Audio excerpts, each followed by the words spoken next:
colleagues, we organized this press briefing primarily to update you on the ongoing efforts to repatriate our kababayans based in the Caribbean who were affected by Hurricane Irma.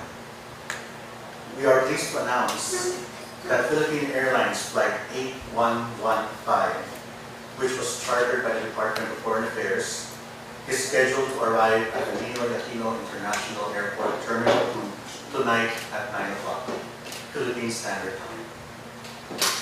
Flight 8115 left Puerto Rico as scheduled at around 10:15 a.m. Puerto Rico time yesterday. It is expected to make a brief technical stop in San Francisco before proceeding directly to Manila.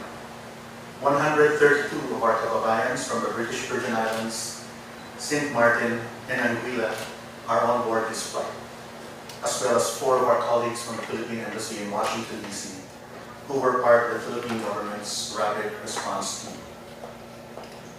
Our kababayans based in the affected Caribbean islands were airlifted to Puerto Rico, where the DFA billeted them in a hotel and provided them with meals and other forms of assistance that they required immediately, including ensuring that they possessed the proper travel documents. Teams from our embassy traveled to these islands to provide relief routes and process the travel arrangements for those who requested repatriation. We invite the DFA press corps to cover the arrival of our kababayans tonight at Terminal 2. A team from the DFA, led by our Office of Migrant Workers Affairs, which I also wish to point out led in the repatriation efforts, will be on hand at the Terminal 2 to welcome our kababayans. It is now my distinct pleasure to welcome our colleague and resource person for this afternoon, Executive Director Raul Dano, the officer in charge of the Department's Office for Migrant Workers Affairs, for further updates, after which we can take your questions. Thanks, Rico. Fantastic. Good afternoon. This is an effort by the President of the Philippines and the Secretary of Foreign Affairs, Alan Cayetano, and you said for migrant workers, Salvador, as part of our global effort to protect our Filipinos wherever they found and whatever problem they find themselves in. And for the reason, we have a special fund for these emergencies, and that is given by Congress and also from the President's special fund. So thank you. I'd like to ask to be my question.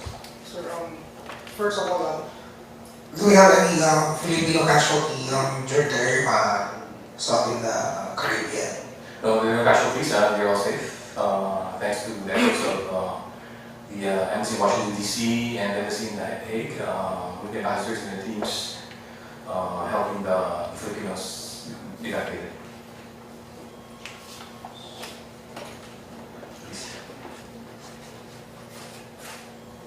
Two questions. Number one, what is the plan for them when they arrive? Will they be processed? What will that process be like?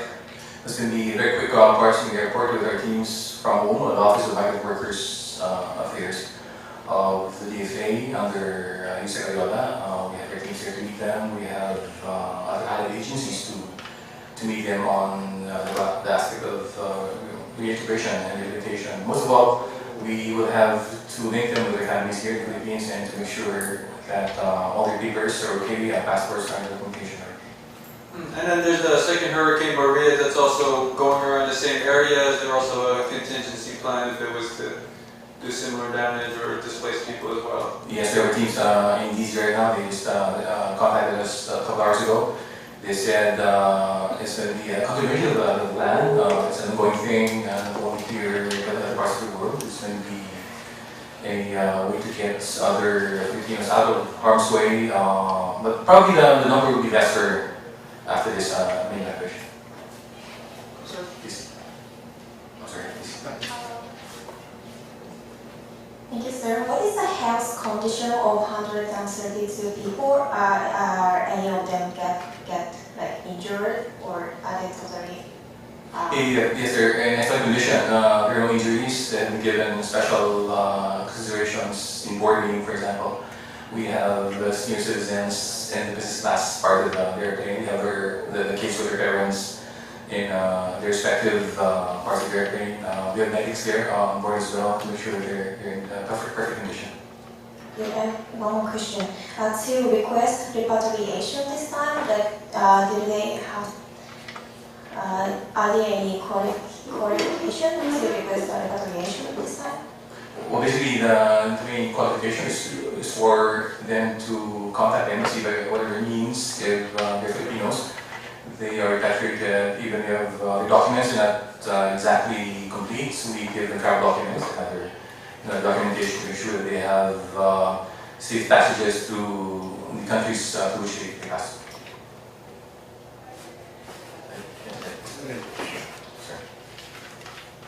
Sir, all the 132, sir, are OFWs mostly, or they're citizens of Caribbean, sir? Right, most of these, this is a report of probably some citizens married to Filipinos. We have not gotten that confirmation yet, but we have an advisory that if there are spouses of Filipinos as well, because to keep the family together, we put them together on the flight. But it's confirmed that these are mostly Filipinos. Sir, how or if any, how did the reform guidelines on the ATM benefit these Filipinos?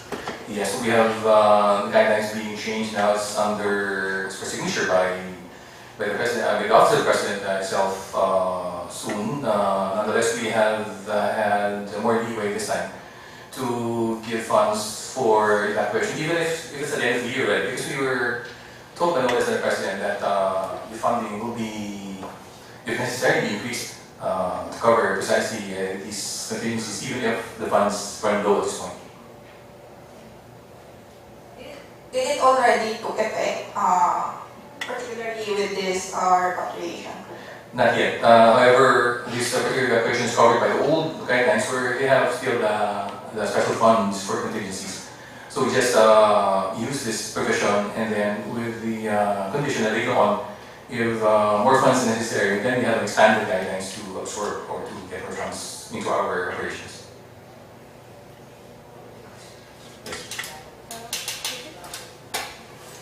Is this the first time that undertake repatriation as a result of natural disaster in the Philippines? Well, it's one of the biggest times, one of the most memorable occasions. We usually have evacuations from wars or conflicts in the East, for example. But in recent memory, yes, is the biggest evacuation we have in recent memory. What about the earthquake happened in Japan in 2011?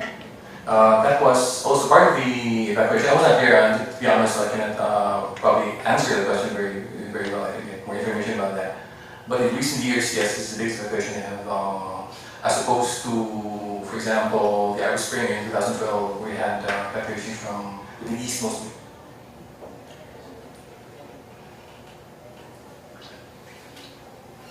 Sir, will there be any other repatriation schedule for the affected Filipinos in Caribbean, sir?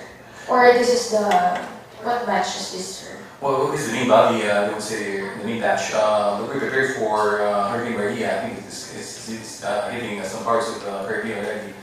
So that becomes a part of, or a continuation of this plan and execution of this plan. Sir, can I ask on another topic? Please. Senator Rico yesterday reported that around 4,000 Filipinos are currently incarcerated abroad. How do we intend to assist them? Well, we have lawyers. First of all, we're expanding the assistance funds guidelines now to include all kinds of cases, including labor, immigration, and all these things, except civil debts, yung mga loan obligations, which are not covered by any law, because these are private debts of individuals. But if you're in jail for any kind of case, we will have that kind of leeway in the guidelines to cover legal expenses for these cases. We have, I think the Senator Rector mentioned 3,000 Filipinos in prison. Well, we have an exact count of 2,796 for drugs alone. And I surmise 3,000 or more might be the number for other cases as well in total.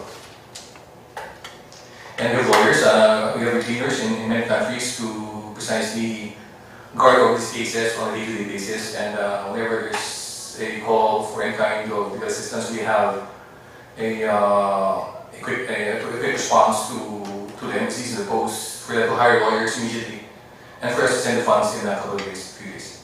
Sir, how much again is the allotted budget for this, or for assisting them? Well, for the coming year is going to be 1 billion for the ETN funds. This is very public already and it's been mentioned by the Senator himself. And for the legal funds, it's 400 million, so you're talking about 1.4 billion pesos. And that's with the generosity of the President and the Secretary of Foreign Affairs and the USEC of migrant workers who's in charge of operations and policy.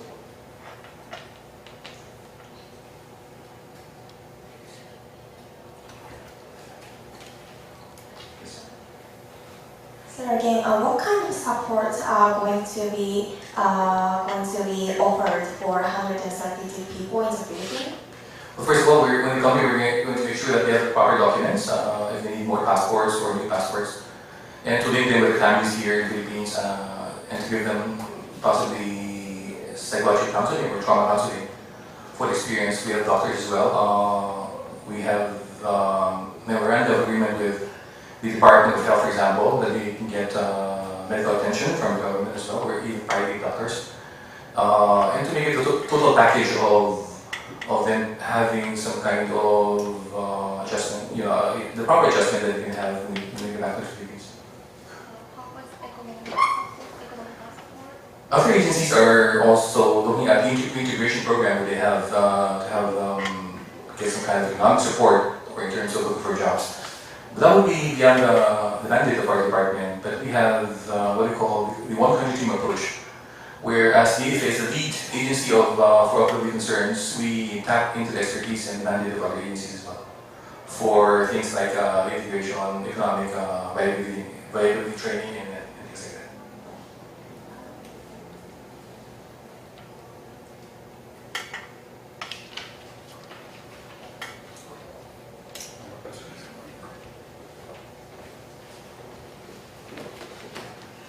Thank you, Executive Director of the Office of Migrant Workers Affairs.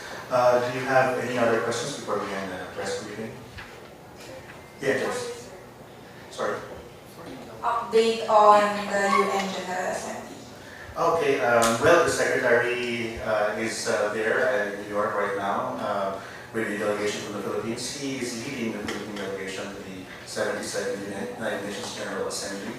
He is expected to deliver the Philippine statement, the Philippine country statement, the general debate, sometime on Saturday, September 23, if I'm not mistaken. And he is also convening the informal ASEAN Foreign Ministers meeting at the sidelines of the UNGA. This is a regular feature of our participation in the UNGA every year. Since all the ASEAN foreign ministers are there, we make it a point to have an informal meeting, primarily to discuss preparations for the summit in November and other issues that need to be fleshed out before the leaders meet in November. Sir, what issues? Well, the outcome documents that have still to be issued, we're finalizing some of them right now. We can't really go into the details because we don't want to prejudge the outcome of the summit. But the preparations that the Secretary will brief the foreign ministers on the preparations for the summit, what kind of meetings, what kind of format the meetings will be held in, if the other countries, the other ASEAN member states have any questions about either the logistics or the substantive aspects of the summit, and that's the time that it will be answered. I'd also like to point out that the ASEAN foreign ministers will have a dialogue with the UN Secretary General Antonio Guterres at the sidelines of the UNGA. They will also have a meeting with the Pacific Alliance foreign ministers, and also a dialogue with the President of the General Assembly.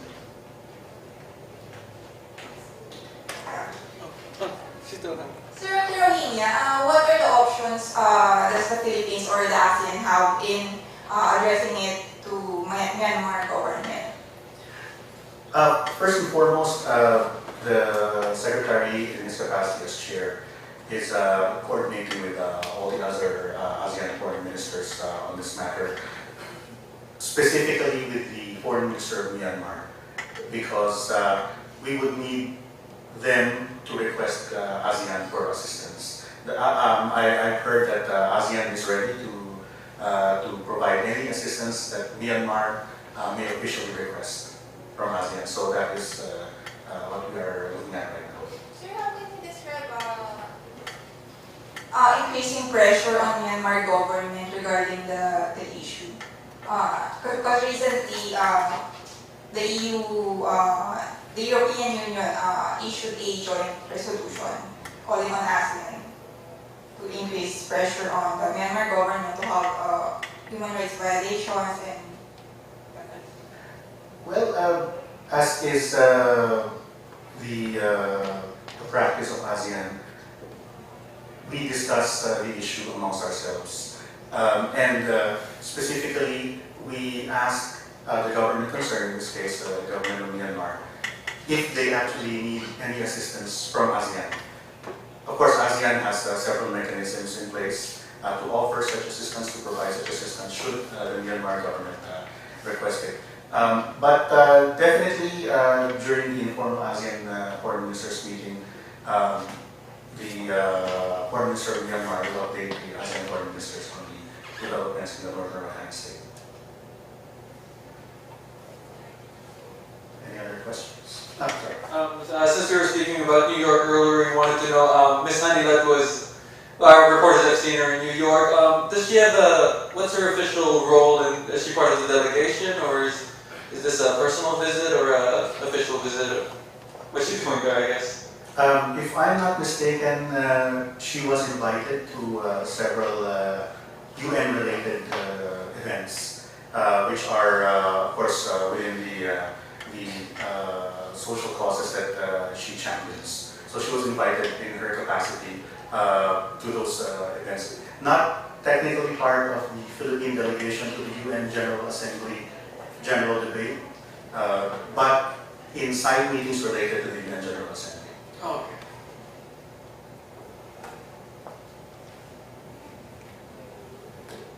Okay. If you have no more questions, let me just remind you, again, 9 p.m. tonight, Terminal 2, Philippine Airlines Flight 8115 to welcome 132 of our clients from the Caribbean. Sir, how about the passes? The passes, you would have to coordinate with the PAO venue for that. And I think a few of you texted me earlier. So far, and fortunately, regarding the earthquake in Mexico, we have not received any reports of Filipinos who were injured or who perished in the earthquake, fortunately. The embassy was damaged because it was a shallow earthquake, and the epicenter was near Mexico City, where the embassy is situated. But the latest report we have from Ambassador Ed Dedega is that power and water have been restored to most parts of Mexico City, especially those parts where most of our Filipinos reside. There are about 60 to 63 Filipinos in Mexico City itself, although there are about 260 plus in and around the various parts of the country. So we're continuing to monitor this, and we will issue updates as soon as we can. Okay, thank you. Good afternoon.